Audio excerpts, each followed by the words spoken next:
Alright, you guys, welcome back to another episode of Little Man Big Conversations. I'm, of course, Little Man, aka James, aka The Flashman, welcoming you back to part 2 with Diablo. Hey, if you haven't had the chance, please go and check out part 1 with Diablo and all the other episodes before then. We have a huge cavalcade of stars from the wrestling world to entertainment to actors, you name it. I've had the chance to sit down and chat with them already. But without further ado, it's my French word, we're going to kick it off with part 2 with Diablo right now. Anyone who's done this knows that you don't stay away for... You had that itch. You have that itch, you know, because the thing is you take time off and then you go, oh, hey, my body feels better. Yeah, oh, hey, absolutely. My shoulder doesn't hurt as much as it used to. Mm-hmm. Oh, I can actually get out of bed without limping now. Like... You know, you suddenly start going, oh, I can go to the gym and actually work out and get like a full workout and, you know, that sort of thing. So you kind of feel like, oh, hey, maybe I should go back to wrestling. Mm-hmm. And it does not take long for your body to remember. Yeah. The abuse you put on It's like riding a bike, but painfully. Yeah. Oh, look, you don't forget. I'll be the first one to be like, because I remember when I came back and I said to Pete, it's like, I'm scared that I can't do this anymore. He's like, oh, it's like riding a bike. Yeah, and it is. It is, yeah. Like, obviously, you got ring rust and, you know. Your timing's Your timing's off. Yeah. Luckily for me, I've always been stiff to work with. So when I was punching guys. Yeah, no, I'm kidding. So when I was punching guys, they were like, oh, yeah, like, that's how he used to punch before this. Like, that hasn't changed. Like, he hasn't got any better at it. So, you know, like, that's probably your biggest thing. So you took 9 months off. You sort of called it in about 2004. Am I guessing about the tail end of 2004, maybe beginning of 2005 you came back? Yeah, so it would have been, probably about 2005. Right. And then I wrestled from 2005 to 2007, so I did another couple of years there. Right, okay. And then at this point you, again, were feeling just like, hey, I've scratched that itch, I want to get out of here, or was there something else going on? There was a few things going on. I definitely had developed some bad habits in my personal life. I think I was trying to mask the pain that I was in, like from the ring, or like from the ring. Okay. Like I did a ladder match in 2000 and I think it was early 2007, and I got seriously hurt, like really bad. Like the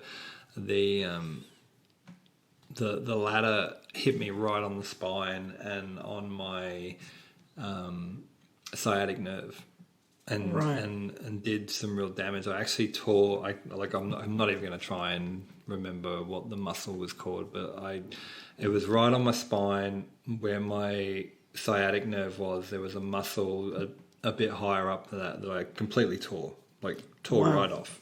From the impact of the ladder? From the impact of the ladder. Did the ladder hit you, or did you fall on it? Yeah, the ladder fell back and well, actually it didn't fall back. Someone threw it at me. It hit me so hard, and it just got me like on the point of the ladder, like on the top plate. And so, and look, I remember being in the match and remember it hit, and I was like, oh my God. And the thing is when you're in a wrestling match, there's so much adrenaline going through your body that you kind of don't feel it. And then when you get backstage, you still don't feel it. And then it's probably about 2:00 in the morning. If you're not drunk, then it starts to kick in. Yeah, exactly. But usually we're all drinking at that point, so you kind of feel a bit loose. But it's that next morning. And I just remember during the match, it hit, and I just went, oh my God, like that hurt. And for me to do that in a match, I knew it wasn't good. And then so obviously, you know, kept going, finished the match, and then it wasn't too bad for a while there. And then I did a couple more shows, and then I did a tournament. I did a tournament show, like, you know, it was kind of like a King of the Ring sort of thing. Sure. And I got dropped on my head twice, like, and compressed So was this the month straight after the ladder match? Next month? Yeah, probably 2 months after. Okay. And like, I knew there was something wrong. Sure. But I just didn't. Wrestlers think they're tough. You just think, I'll just work through it.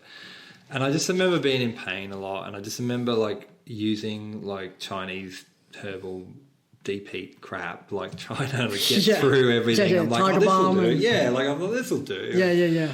And then the pain just kept getting worse and worse, and then then I wrestled this match, and like I said, the guy who did it, I'm not going to name names, but the guy who did it is a good friend of mine, and it was an accident. Like I know he didn't intentionally hurt me, but yeah, like I got dropped on my head like once, and then. And the first time I probably would blame myself for it, for not protecting myself enough. The second time was purely him. But I knew laying there, like after the pinfall, that I knew it was bad. Was it a moment where it was like a lift and you just slipped, or was it a? It was like a. I'd say it was just. I'd say it was the fact that he was, it's probably just didn't have me the right way. Like maybe he was just too green. Might have been sweat. Do you remember what the move was that Death Valley driver. Right, and your head was just too low?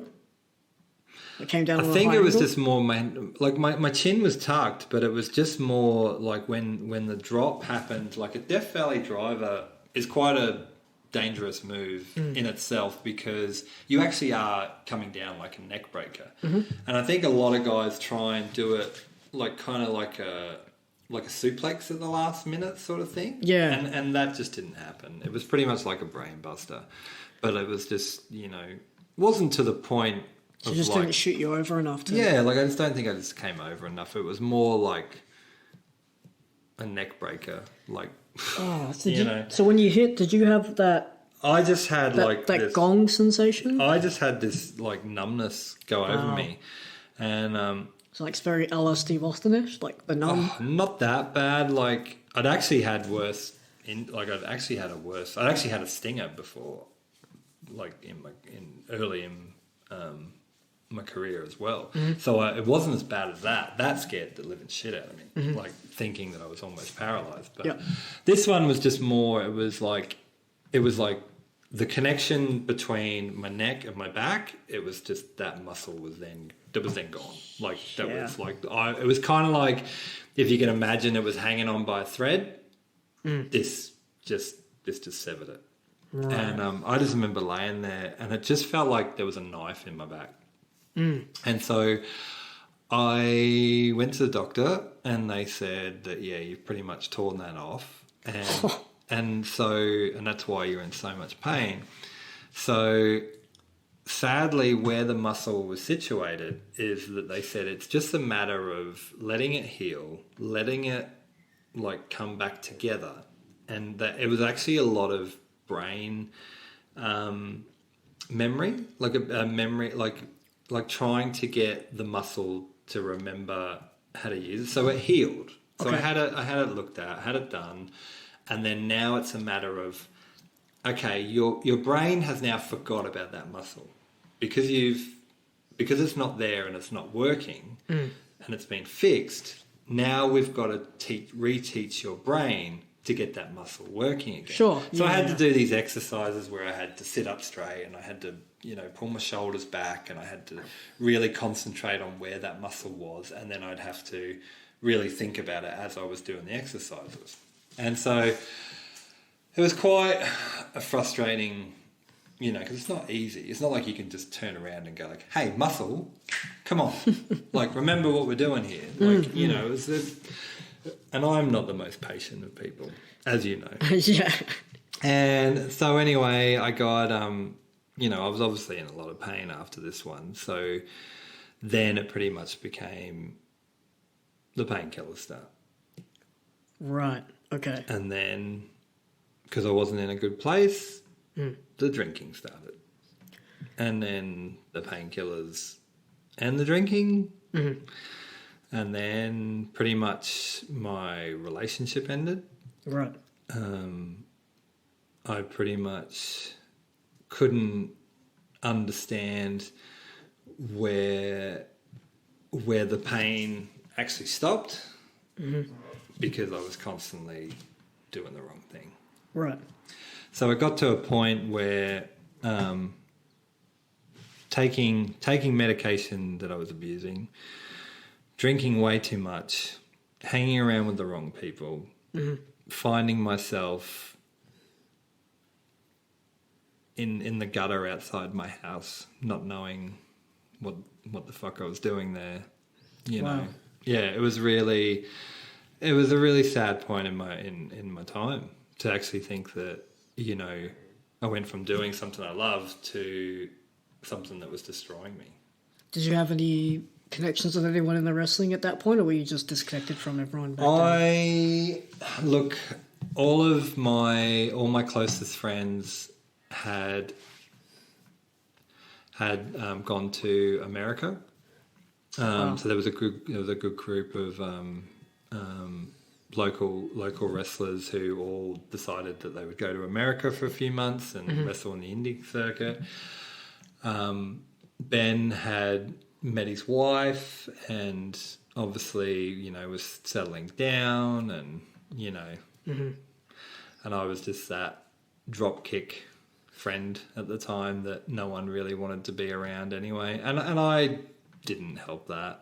I wasn't the most fun person to be around. So I kind of alienated myself a little bit. And I just remember waking up one day just dry reaching on my front lawn, and I was like, "Well, this needs to stop." Yeah. And I pretty much had a call from a friend who said, you know, look, why don't you come down to Tassie and sort your shit out and get away from the Gold Coast life, as I like to call it. And so I pretty much packed up my ute with everything I could, drove down to Tassie, pretty much had support for some friends down there, and spent the next 11 years in Tasmania sorting my shit out. Wow, so you quite literally drove from Gold Coast down to... I pretty much packed everything I could into that ute and drove down to Melbourne Port and got on the Spirit of Tasmania. On the ute? And I think that was the hardest drive ever, not to fall asleep at the wheel. I think I did it in like 2 days. So wow. So I'm assuming at this point you're pretty much trying to go cold turkey while doing that drive? Yeah, pretty much. Wow. So you're fighting off pretty much an addiction while driving all the way down to... It's not fun. And this is something that not a lot of people know about me. And the thing is, like, my own family don't really know the story. And obviously it's, you know, it can be embarrassing to bring up. But it's one of those things where I think, you know, mentioning it in this podcast is pretty much just like, I hope some young talent listen to my story and actually go, oh, this is why when he's at a show, he says less is more. And I don't need to do all this stupid shit. And I don't need to set up ladders as a structure and then pole drive someone off it to the floor. Or do you know what I mean? Yeah.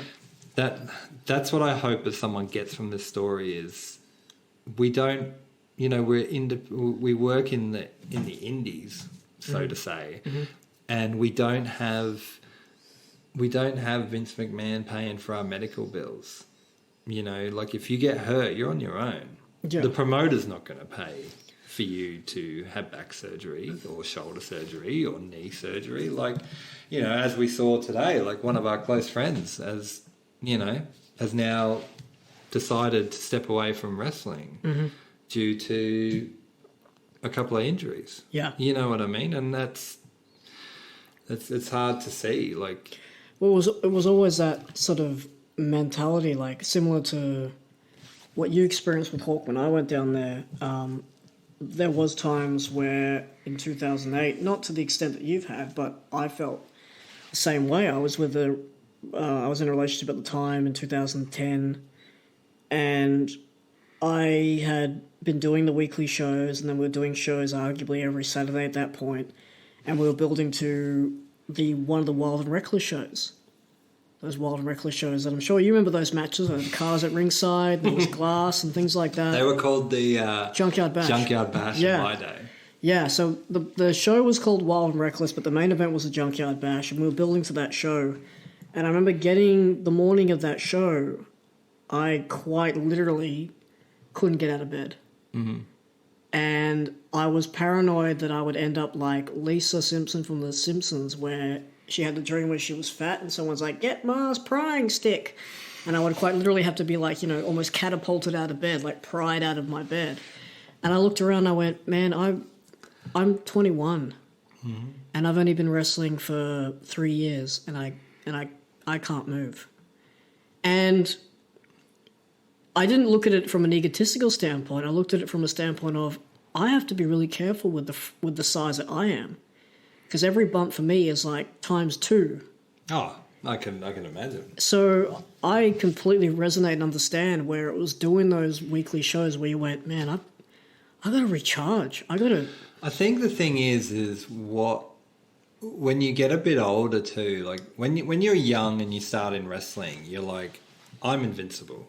My shit don't stink. Like I can do a superplex off the top rope and not get hurt. Sure, yeah. But then as time goes on, you meet a girl or a boy, or you have kids, and then all of a sudden you start going, hang on a minute. If I'm hurt, it affects If I'm them. hurt, like I'm going to put pressure on my family or my partner. Mm-hmm. And then the scariest point, and like I touched about this earlier, is I had a young family. And I got a stinger. I did a move, and I came down on my knees, and all of a sudden it was like 2 lightning bolts, just went straight up my legs. And I couldn't feel my legs for probably 20 to 30 seconds. Was this... And this, I can't even remember the date, so I won't go into the timeline for it. But I just remember, like, crawling over... Like, I just remember it happened, and I just couldn't even pin the guy who I'd just done the move to. Mm-hmm. And I just remember crawling over to my tag partner, and he's like, what are you doing? And I was like, I can't feel my legs. And he just took over and finished the match. And I just remember laying there, and I remember watching the video of just me tagging him and then rolling to just under the ropes and just laying there. And I just remember having my hands over my eyes, like just going... That's it. That's it? Yeah. I'm in a wheelchair for the rest of my life. Because, you got to remember, you hear stories of the Christopher Reeve story where he was horse riding and then... Just fell and he's in a wheelchair. Yeah. And I just remember thinking, that was the hardest thing for me, was going through that, and then the guys come and grabbing me and walking me backstage. Like I remember as 2 guys had me, and we were kind of like, I was dragging my feet to start with, but then I started to feel my feet again, and the biggest relief in the world was feeling like my feet actually moving and not just dragging again. Yeah. And then I just remember going home to my partner, and I just remember just breaking down, and I just said it was the scariest moment I've ever, I've seen some fucking scary shit in my time, but that really did my number, that one. But, and it took a while. I think it was like, I remember saying to Pete, I said, I can't come back. And, I think it took about 3 or 4 months for me to actually get back in and do it again. Right. Okay. So you decide, you get the call, you make the drive, you go down to Tassie. Now, 11 years is a big stint to be going from the Gold Coast to Tassie. So pretty much it was 2008. I spent from 2008 to 2012 2011, I'm going to say. Just doing nothing. Just chilling out. You know, I had my first child in that time. Just... Up here or down there? Down there in Tassie. So I lived down in Tassie. Wait, hey, you weren't exactly doing nothing then. Well, you know, like I in that time, you know, I did get the call to do the reunion show. Yeah, 2011 it was. So I thought it was 2010. So I've got to. There's a lot of things I got to edit because it was actually December 2011. Oh wow! Yeah, because I found the poster. I made that poster. Oh wow! And it said December, and I went... See, this is how bad my memory is. That's how bad mine was. I actually thought it was 2009. So, but, you see, when you wrestle as long as I have, your memories... Yeah, I'm getting there. It's just gone. Yeah. And so, yeah, so around that time, so let's say 2011. Yeah. So that was my first time I came back. But you had... Did you not come back maybe once? But you came back in that sweatshop in about 2010. You did. See, once again, this is how you did a couple of shows, but you weren't here permanently. It was very much a popping in for a week. The thing was when I was in Tassie, my family's up here. Like all my, you know, my sisters are up here. My folks are up here. I grew up here, so like all my friends are here as well. So I would try and do the whole. Oh, well, I'll come for a holiday, but I'll also come when a show's on because I really want to see it. Yep. And then, of course, Pete would be like, you're here, you're on the show. Like I said before, you're either in or you're out. There's no in between. Yeah. So, because Pete would never let me just come and sit in the audience. So, I think that was when I did that sweatshop show. And then, obviously... you know, we got the reunion show in there as well. Yeah, because I'd met you... Well, I'd seen you at one of the sweatshop shows. I can't remember if I was doing an impersonation or whether I was just being myself, but I remember I was friends with Minx, Nick XL, and the Giant Coyote, who I still am friends with today. And they had come to a couple of shows and they were... very supportive of me. Minx is actually one of the first people, including Sweetass and Ash, when I'd done my first impression in 2008, to go and grab Hawk and say, you need to see this guy in the ring. And Hawk was so convinced that I ended up getting in-ring from being a manager, so I always remember that moment. So they were always big supporters of me. But I remember after that show, I went and saw them, and I saw you speaking with Nick, and it was the side of the ring, and Minx had come and was talking to me, and I said, I said, I know that face. And she goes, oh, yeah, that's Jethro. And I remember my eyes widening like an owl, and I went, oh, shit. And she goes, what? What's wrong? Do you not like him? And I went, no.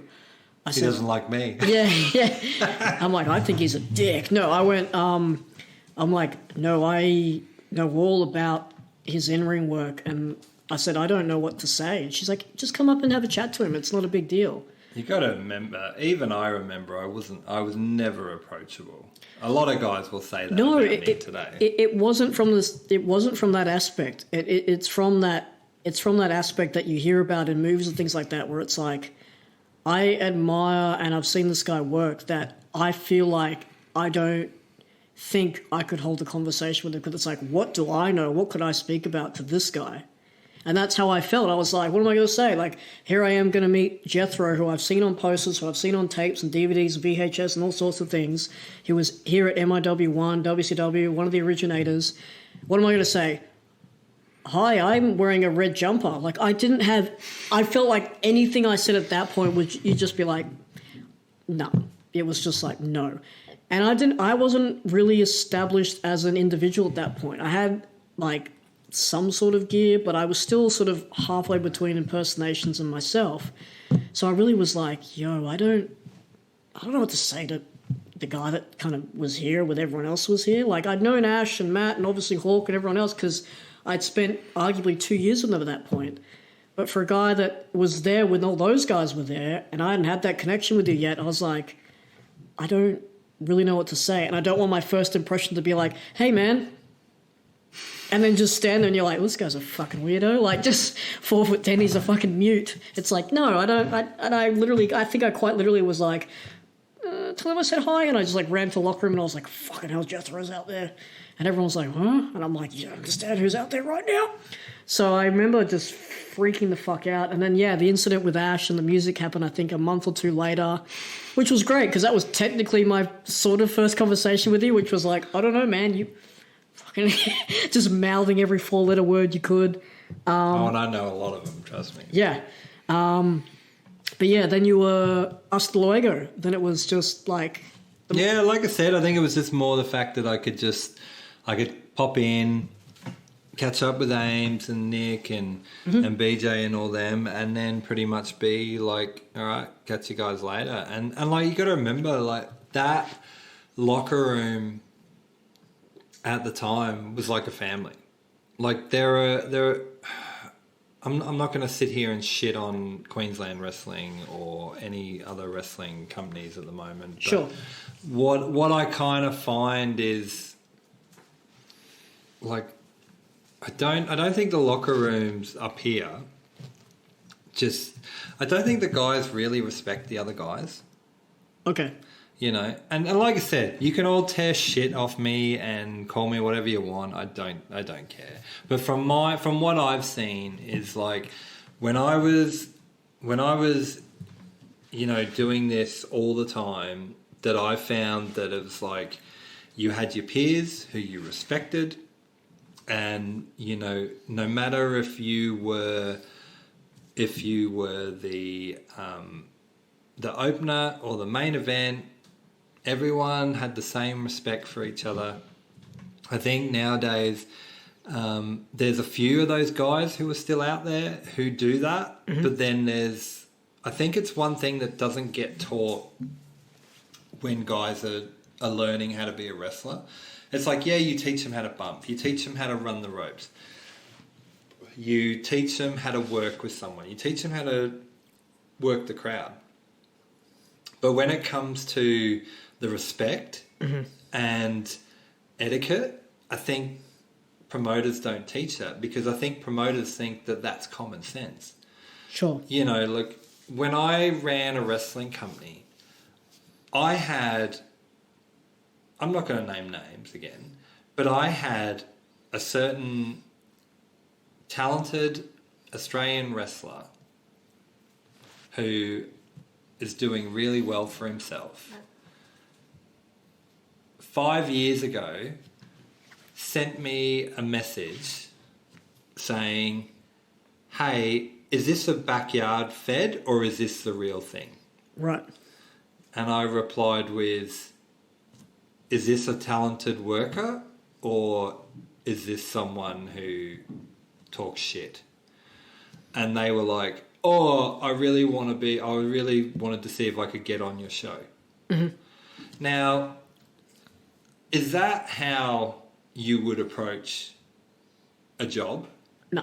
So, like, if you wanted to do your dream job, would you email them and say, hey, is this company a joke or is this the real thing? What do you reckon they're going to do? They're just going to press delete.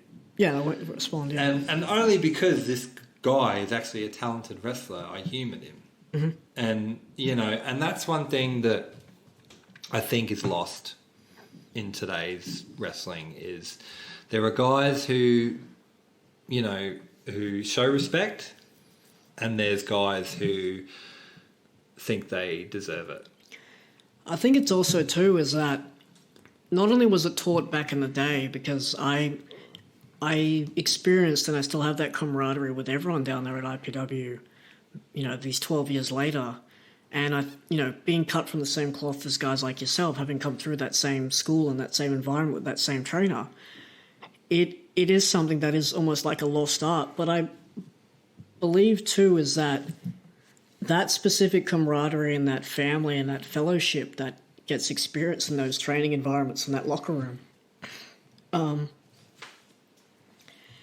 it doesn't get shown on DVDs, videos, promos, packages, documentaries. You don't see that aspect. It's very fragmented. So, like, for example, you'll chuck on a DVD of your favorite wrestler and you'll maybe see them like having a handshake with guys backstage, but it's very brief. And that sort of moments where it becomes sort of almost copied and pasted into other people's DVDs and other sort of backstage, behind the scenes, behind the curtain, look at this, look at that. It's almost like it gets absorbed and you think, oh, well, that's just how it is now. Everyone's sort of their own person. Sure, they're all doing a job, but you don't see all the men going into the men's locker room, all the women going into the women's locker room, all of them having a sit down, having a chat, taking selfies, talking about their lives. How's your kids? How's your husband? How's your wife? You don't ever get exposed or you get to see that. So what is shown to some people that are coming through the industry now, they go, oh, that's just normal. Everyone is sort of individualized, and they'll go, I'll shake that person's hand, I'll be professional, I'll be polite. But because I haven't seen them in what I'm used to, like, trying to learn more about the business, trying to learn more about what's happening in the industry and what's going on, because I don't visually see these guys hanging out in what I've been exposed to, then maybe that's not how it is now. I think the thing is as well is there's different locker rooms. Like I said, I've only been in 2 locker rooms up here, and the thing is like, because these guys all work in different locker rooms, there's different rules for different locker rooms. Sure, yeah. Does that make sense? Yeah, it does. So it's like, there's some guys who've just learned a certain way and go, hey, look, I show respect to everyone, I shake everyone's hand. There are guys I have long conversations with, there's guys I just say hi and that's it. But I think as well, like, that's the problem of, it's hard to establish. See, like, the thing you got to remember is IPW is, like, when I was there, it was just IPW. Exactly. There was no one else. So you had to learn, and I think this is where a lot of the guys, can be let off in this sense, is they've learned that, whether you like these guys or not, you have to work with them. Mm-hmm. These are the only guys you're going to work with. Whereas now, it's like, you've got, how many feds up here now? 4 or 5? I think nowadays cut back to about 4 or 5, yeah. So you got to remember, so now it's like, now you might go to this fed and you'll be like, oh, well, I don't really like that guy and that guy and that guy, but I like him and him. And then you go to another fed and you're like, well, I like everyone here. And do you know what I mean? So it's like, yeah. But I think that's one of the lost things is respect, for their peers.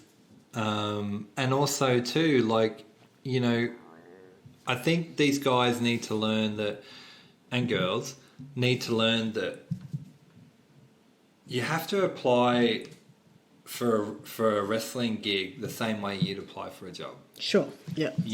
And you need to think, if you don't show respect to the person who's hiring,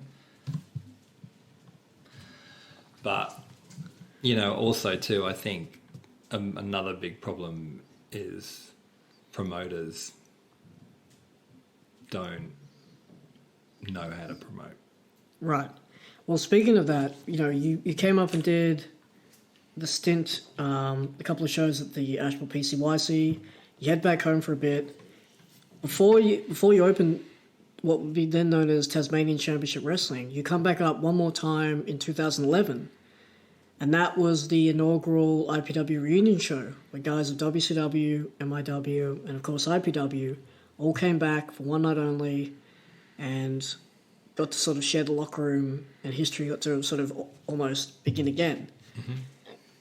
For a guy of yourself that was there in 2000 to now be there 11 years later, to be called up and say, hey, do you want to come home and do you want to come and do this? What was that phone call like? And then to have that experience of coming back into that locker room, because I know for myself, seeing everyone that I've seen on tapes and posters, I was like, yo, this is like a red carpet, Emmys, Golden Globes Awards. Like, there's that person, I've seen them. It was nuts to see everyone from then and now share the same room. But for a guy that was, there when it began, to then be sort of transported 11 years later and be like, hey, come back home for this, seemingly family reunion, like this, family barbecue reunion. Do you remember that initial phone call? And if you do, How were you feeling heading into it, and what was it like walking into that room and seeing everyone again 11 years later? I think it was interesting in the fact that over time, so many guys and girls had fallen out of IPW, and I was one of them. Everyone who knows me knows that I'm a hothead, and knows that I just speak my mind, whether people whether it's going to upset people or not. And the thing was, I had run-ins with Pete. I remember there was a time where Pete wanted to kneecap me. Was this when you left the company to join a different promotion? Yeah, exactly. So before we get into the evening show, do you want to talk about that federation and how that all came about? Oh, you can do if you want. It's part of your history. It's up to you. Well, look, there was a time that... Was this the second time you left, or was this... Because you came back for a bit and then you left again, correct? Yeah, so this was... So when I had my... 2007, 2008? Yeah, just before I went to Tassie. No, I'm going to say 2006. Okay. So it must have been about then. So when I took time off, and I was just sort of just bumming around here on the coast, I got an initial phone call to become a trainer for another company, right, with BJ. And so we did that, and the problem is one of the reasons that I also left, apart from being burnt out, is I felt like I wasn't being used. Okay. And the thing was, I didn't care. I didn't care for the fact I wasn't being used, because one thing I love doing is training. Okay. I actually get more enjoyment out of training people than I actually do about doing live shows myself. Speaking of training, before you get into it, do you remember this story? Because I had spoken recently to Minx, and she said she was training for about 2 weeks, and you had turned up at the training after 2 weeks, and you had asked her, how's your training going? And she said, yeah, really good, but I keep feeling concussed after my bumps. And you had said to her, are you tucking your head? And she said, no, because no one at that point had told her to. And you went, what? Tuck your head? And she went, oh, okay. And then she started to tuck her head and she started doing her back bump spitter. Do you remember that story? Because she definitely remembers you telling her that. I'm surprised that when I was a trainer, I did not have a T-shirt that on the front says, tuck your chin. Yeah. And on the back it says, do it one more time. Okay. Because they were two phrases that my TCW guys especially heard over and over again. It was like, if you don't remember anything that I say, remember these two things. Mm-hmm. Tuck your chin and do it one more time. Mm-hmm. And even after about 20 times, I'd still say, do it one more time. Yeah. But yeah, do you remember that story? I do remember that. I trained Minx, and I trained her sister as well. Sway. Yeah. Yeah. And look. So you got the call from XSC to train. Yeah, and that was one of the things that I just touching on that real quick is with girls. I'm probably going to sound sexist here, but like I said, I don't give a shit. But when I find with girls is you have to really make sure your trainings, when you're a trainer, you're on point with everything that you're teaching. Guys are a bit stupid and careless and a bit tougher in the sense of they'll fall over and just pick themselves back up. Where girls, they're, you got to remember, these are people who their livelihood depends on you when you're training them. So I guess that, so with the girls, I was especially more protective of their necks, because my rule of thumb is you only have one neck and you've only got two knees. Right. And once they're gone, your wrestling career is over. Sure. So, but yeah, I remember watching Minx bump, and I was like, oh my God, girl, chin on your chest. And she'd be like, what? And I said, like, tuck your chin into your chest. There's only one move I know of where you don't tuck your chin into your chest, and that's the Styles Clash. Sure. The most important rule is when you're training guys is if you tuck your chin in your chest and someone stuffs up a move, that's going to be the thing that saves your life. So, but yeah, I do remember that story with Minx, because I remember, it's hard to watch any girl, any guy smash their head. If the worst bump that I ever see people do is the one where they bump and then they hit their head and then their head comes up and then they hit it again. Sure. Like, it's the whiplash effect. It's like being in a car accident. And no matter how many times I always say to the guys and girls that if you're sore here in your neck tomorrow morning, you're doing it right. The front part, like the around front part of yeah. your neck, like yeah. these two parts here. I know you can't see them, but these two parts here at the front of your neck. If you wake up tomorrow morning after bumping with me and you're sore here, you're doing it right. If you're sore on the back of your neck or on the back of your head, then you're doing it wrong. And that's one thing I taught Ames. Minx. Right. So that was then, and we fast forward to you now being told by a company called XSC, hey, do you want to come and train our group of guys? What was that sensation like? What was that phone call like? Because obviously there were people that you knew on the other end of the phone, but arguably at that stage you were just a performer. You were just a guy that was still learning the ropes. You were just a worker. Was this the sort of...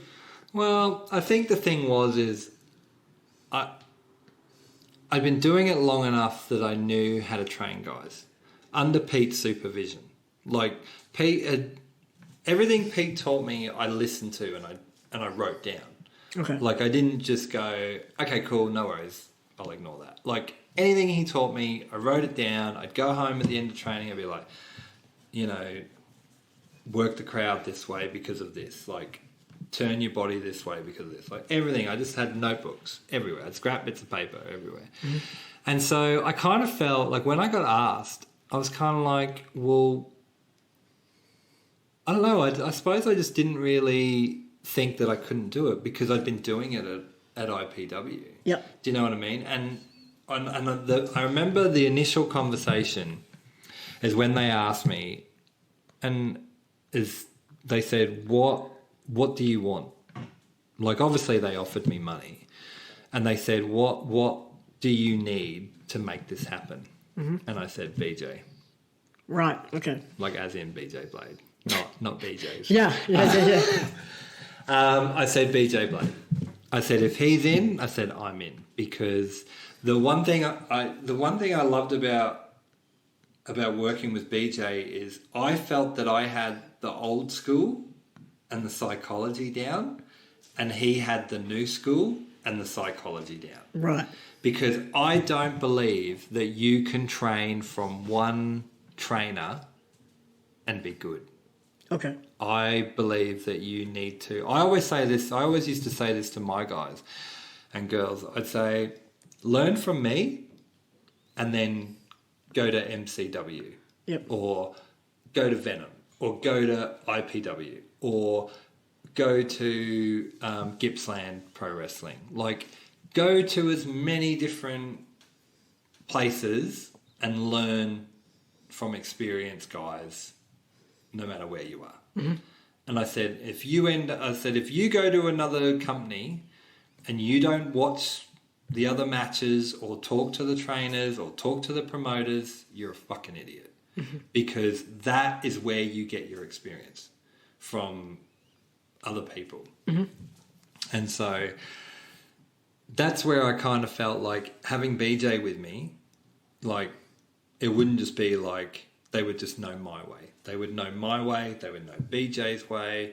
The guys who came over were also experienced guys. Like, there were some experienced guys too, so they would also help as well. So that to me was what made me do that. And then, so obviously, the problem is I guess you could imagine that Pete saw the fact that me and BJ were helping a company.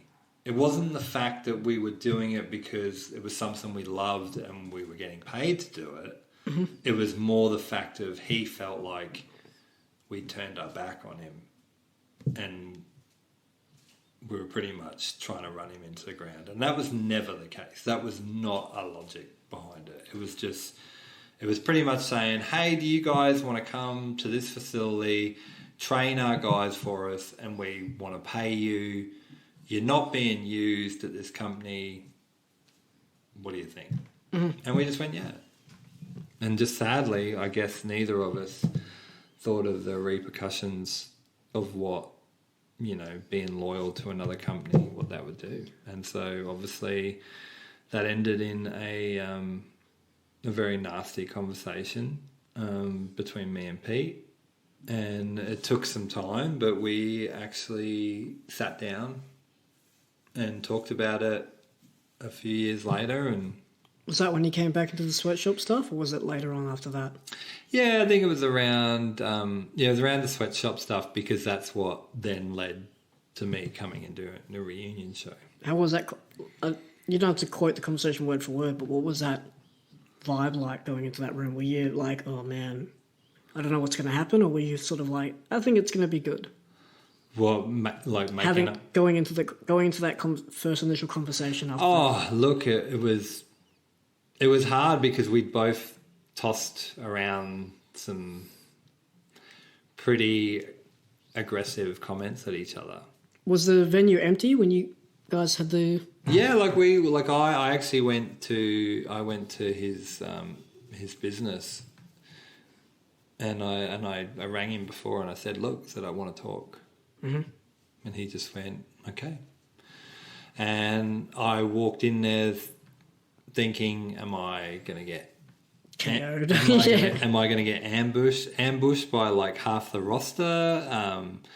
Is his son going to be there? And, look, and yeah, so it was, and we sat down and we talked it out and, and just sort of said, look, it was nothing personal. It was just, I explained why I did it. And, we managed to come to, an understanding over the thing. What hurt the most is I think I was talking to Sweetass about it like years later. Mm-hmm. And I just remember him saying to me, he's like, man, he goes, out of all the guys who've upset him, yours hurt him the worst. Mm. And I said, really? And he said, yeah. He said, like, what you did, like, he said, I never thought you'd be back in this company ever again. He said, you really broke him. And I felt horrible for that for years. And then, but luckily, look, you're stupid to hold a grudge. And, and I think I did for such a long time. And, I was just glad I was able to mend that bridge before it was too late. But, yeah. But, yeah, it's all part of growing up. And, it did teach me that, not to hold grudges and give everyone a second chance. And yeah.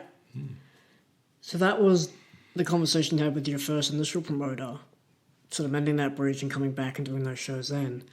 We fast forward to Tasmania, and you've taken a couple of years there to sort of do life, chill out. And you go back after doing the reunion show. What was that reunion show like, though, before going back home to Tasmania, seeing everyone again after those 11 years? I think... do you remember, was it Hawk that rang you and reached out and said, hey? Yeah, it was Hawk. Like I said, if I hadn't have mended that bridge, like previously, I would have never have got that phone call. And he, he spoke to me and he said, look, I'm doing this reunion show and I want to bring you back. And I begged him for me and BJ. I said, I want to wrestle. Blade. I said, yeah. I said, I want to wrestle. I gotta say Blade. I know, I feel like it. I could just call him a piece of shit, because that's what he is. But, yeah, like I said, I want Blade. I said, me and Blade, I said, we've never really had that chance to have, like, I've never beaten him. I can't believe I'm going to say this, but that piece of shit, I have wrestled him so many times.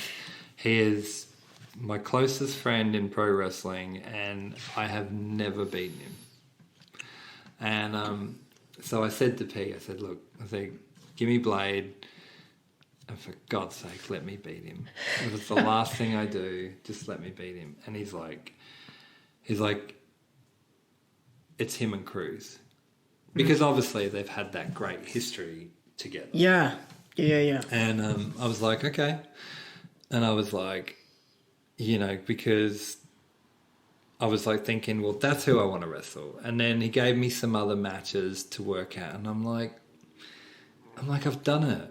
Mm-hmm. I've done it 100 times. Mm-hmm. Like, I don't want to do those matches. Like, and I think after everything I'd done with those guys, I couldn't top it. And I suppose, being a bit egotistic, I guess I kind of wanted to prove to myself and to the locker room and to the fan base that I still could. He's still got it. I still got it. Not that I wanted that. It wasn't about I wanted that he still got it chant. It's just I wanted people to just kind of go like, that didn't suck. For anyone that was there during your time to come back and know that you were booked, then see that and go, wow, he's exactly how I remember him. Yeah, go, oh my God, he's put on 10 kilos and he's shit. Yeah. Like, that's what I didn't want. You wanted that nostalgic pop from the guys. Yeah, and that's what I think. Yeah. I think if you're going to have a reunion show, then you want people to remember what he was like in his prime, not what he's like now as a washed-up wrestler. Yep. So I don't know who fought for it. I don't know if it was BJ, Blade, or Cruz, but one of them went to him and said, I've wrestled Cruz has wrestled BJ. We've all wrestled each other at some point, but we've never done a triple threat. Right, and you had never done it at that point. Yeah, like we'd never done a triple threat together. Right. So that he rang me back and he was like, "Look, it's going to be you versus Cruz versus PJ Blade." Right. And I was like, "I'm not coming." I was like, "I am in. I am so in." And because the funny thing is like Cruz is about as rough as I am, and BJ can make a broom look good. Sure. Like, I just thought this is just going to be amazing. And to this day, that is probably one of the closest matches I've ever had without screwing up. Right. Like, I think we all have matches and we go, oh, that was like a really good match, but this happened. Or like that was, apart from the fact that I think I was in the wrong position at one point in that match. I think I went to go do to powerbomb them when it wasn't a powerbomb spot. It was like a Hurricanrana spot. Apart from that, I think it was probably like one of the best ones I had. So you're happy with the match, but what was it like pre-match, walking into that locker room, seeing everyone again? It was good. Obviously, it was very friendly. There were guys there who'd had run-ins with other guys previously, so it was interesting to see how they were going to react, and it was a good opportunity to catch up with guys who I hadn't seen in so long, and like Mason was there, and just guys who you've just Dallas, Island, like they've all moved away. Like they live up in North Queensland. Like I was down in Tassie. Like social media is great to catch up with, but it's not the same. It's not the same. Like when you actually like sit in a room and handshake someone and say, like, hey, like how's your new Fed going and how's this going? And, so it was definitely. It was a very family reunion vibe to it. Because that show was also important for you because you were one of I think, 4 members to go into either the first or second time for the Hall of Fame. Yeah, like they... I think it was you, Mason, Brandy Alexander, and the Monk. Yeah, like I finished the match with the boys, and then I rolled out the ring, and I just remember walking to the backstage area, and then Hawk just got on the mic, and I just remember thinking, oh, this is never good. This is never good when he grabs the mic. Like, what's going to happen here? Yeah. And he just said, like, he said some very touching words, and he introduced me into the Hall of Fame. And then I just remember being very emotional because, I'd been away and just, battled 2 of my best friends, and then to them be given that, and then pretty much I'm pretty sure like Mason came out next, and then Brandy, and then Monk, and it was a real honour to be acknowledged, and to be honest, I never thought it was ever going to happen, like, because there was no Hall of Fame for IPW, and I don't know where it's at these days, but to be acknowledged, by Pete, like I'm not trying to shadow I'm not trying to disrespect the company or anything, but I'm glad it came from Pete, sure, and not the owners now, like, because Pete trained me, Pete respected me and thought enough of me to carry the title, to be the number one guy in his company. To replace that character too. Yeah, and it was a real... I'm glad that it came from Pete. It was a full circle moment that you as not only a performer but as a person kind of needed. And like if like a referee or like like an announcer or a manager was like, here you go, you're in the Hall of Fame, it wouldn't have felt as complete. And that's what I mean. So having Pete do that really meant the world to me. And sadly, there's so many guys who are not going to get that opportunity because obviously Pete has passed. And, complete honour. You go in the Hall of Fame, you end up heading back to Tassie. How long is it then before you start getting that itch and that vibe to... So what year, what date did you say the reunion show? The reunion show was December 2011. December 2011? Yep. I already had the itch to do something. Okay. So I did my open day for TCW on June 2012. Did it take the 6 months then to set everything up to get that open day, or did that happen? No, so like what I did is I had the itch, and I was like... So I had the itch to do something, and then it was like, well, how do you do this? Right. So I started like kind of looking at, how do I get the word out? What avenues do I go do that? If I did have an open day, how would I get a ring? Where would I do it? Like, all this stuff went into planning. So pretty much, like all of 2012, like the first half of 2012 was like trying to work out what to do and how to do it. Because one thing that I could do well was I could train and I could be a wrestler, but I'd never been a promoter. So I'd seen how things work, and I'd been like, okay, well, I've seen how this promoter does it, and I've seen how this promoter does it. Yeah. But how am I going to make it work? Especially, see, the hardest thing for me is when I went to Tassie, it's not like I was going to find a whole bunch of wrestlers just hiding in Tasmania. Like, I had to train everyone from scratch. So I pretty much had that itch like straight away after a reunion show, and I was like, right, well, if I'm going to stay in Tasmania, I need to get something up and running. Right. And, apart from Northern Territory, like, Tassie was the only state that didn't have wrestling. So I was like, well, that was kind of a bit of an incentive as well. Like, I wanted to be like, well, hey, let's put Tassie on the map. Let's do this. Yeah. So there was kind of like a bit of an egotistic, you know, oh, well, hey, I want to be able to say that I started wrestling in Tassie. And also, too, I'm bored out of my goddamn brain here. Like, I need to do something. So so I spent a fair bit of, you know, planning and how to do it. And I met a guy in Hobart through a mutual friend who said, hey, look, there's this guy in Hobart who has a wrestling ring and might be something you want to talk to. So we had a few conversations.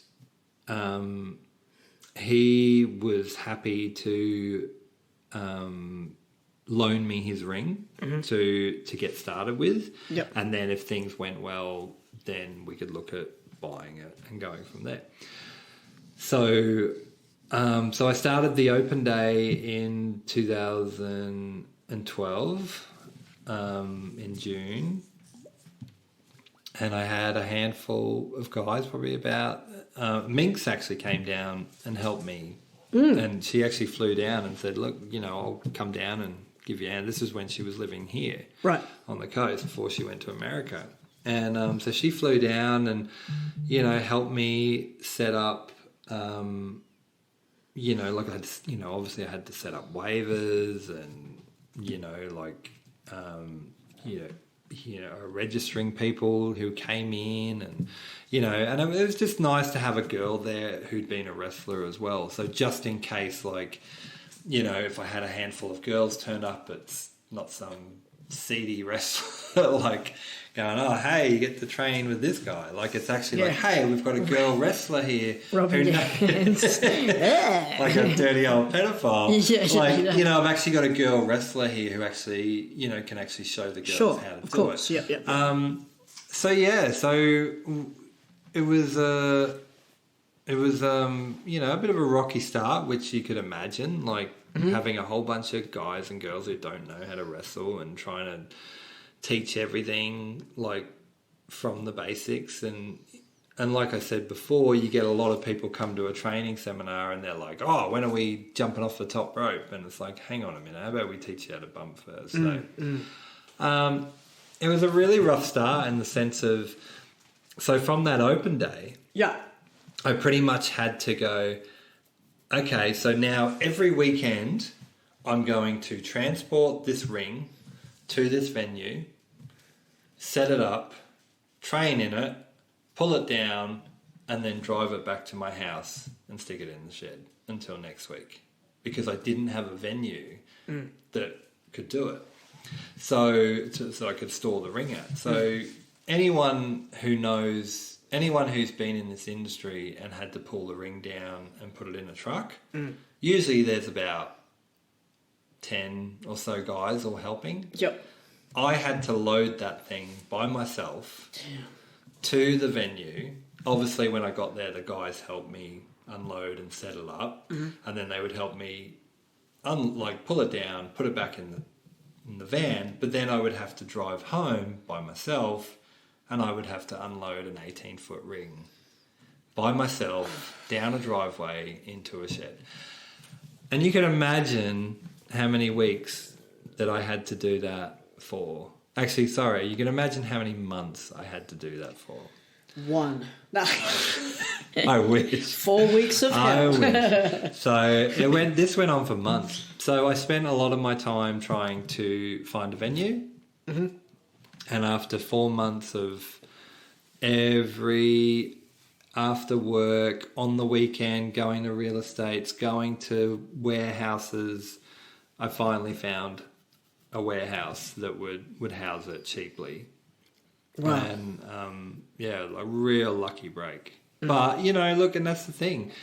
If you want something to succeed, you got to put in the effort, and that's what I did. I put in the legwork, or any chance I had, and then we finally found a little warehouse which was on the wharf, which obviously I nicknamed the Wharf Training Centre. Right. And that was pretty much the start of TCW. And then we had to we had a venue where the ring was set up permanently, and then I adapted the same style that I had at IPW, where it was like, okay, it's going to be Monday night, Wednesday night, Friday night, and Saturday morning, because I knew it worked. Yeah, of course. And so that was the starting point, and that went on from June 2012 to the first show was January 18th, 2014. Wow. So that's a year and a half training school. Yep. So pretty much I had that long to teach guys how to wrestle. That's a fair amount of time. Mm-hmm. Did you, heading into the first show, were you feeling confident with the talent, not only the talent, but you as a promoter at that point? Or was there still a lot of learning speed humps to go through? The hardest thing was I knew I had to put on a live show because I felt like the guys needed it who were training under me. I wanted to give them light at the end of the tunnel. Yeah. But also, too, I had my reservations of, well, if I put on this live event with the talent that I have, and the show's not great, the audience aren't going to come back to the next one, are they? So I thought, here's what I'll do. I'll use a handful of my guys who I think are near enough ready to excel, like to take it to the next level, and I'll reach out to, you got to remember, like, I'd been in the wrestling, scene for quite a while at this point, so I reached out to a lot of my friends in wrestling and I said, hey, look, I'm going to put on a show, I need some talent down here, so I had guys like BJ Blade, I had Mason Child, I had Warship, I had Cremator, like all these guys from all over Australia pretty much. Like, I had, Michelle and Warship were from WA. I had Mason coming down from Queensland. I had, I was meant to have Ash from here as well until that was when he broke his knee. Okay. And so that, like Cremator from Melbourne, Joel Bateman, it's just, it was like a bit of a who's who of pro wrestling. And, and that was the thing too, like some of these guys I knew well, some of these people I didn't know at all. It was a bit of a trusting lesson for me. It's like, well, hey, I don't know this guy, I don't know this girl, are they going to turn up? Are they going to do a good job? And obviously, like, I did a lot of talent scouting. Like, I watched a lot of tapes of, got sent a lot of YouTube videos of guys and girls. And I was like, well, I knew what to look for. I knew, could they sell? Could they work a crowd? Did they have an interesting character? And, it paid off. Like, obviously, my biggest regret with the first show was more how much money I actually invested into the first show that I didn't actually need to. Because being a promoter, I just felt I had to make sure all my bases were covered. I got security and had extra lighting, and I thought, well, I had a decent camera crew come, like, because I was worried that if it sucked and it was the only one, at least I have it on. I have it on tape, and it's like, so I can remember it. So that was probably that was a bit of a lesson there on the first show. Was like, hey, I probably could have done things a bit cheaper, but welcome to the world of promoting. All right, you guys, we're going to stop it right there. This is going to be the first time that an interview is going to go for a part 3. There is still another hour to go with Diablo. I know, we sat down and we chatted for a long time, man. But hey, if you guys have been enjoying the podcast thus far, I really appreciate all the guys out there tuning in each and every week, listening in, streaming, subscribing, sharing, downloading, whatever it is you have to do to get this podcast out there and to listen to it for yourself. I appreciate it. So, do yourself a favor and make sure you follow the podcast on Facebook. Little Man Big Conversations, and on Instagram, LMBC Podcast, and on Twitter, LMBC_podcast. Thanks so much for tuning in, and I'll see you next week.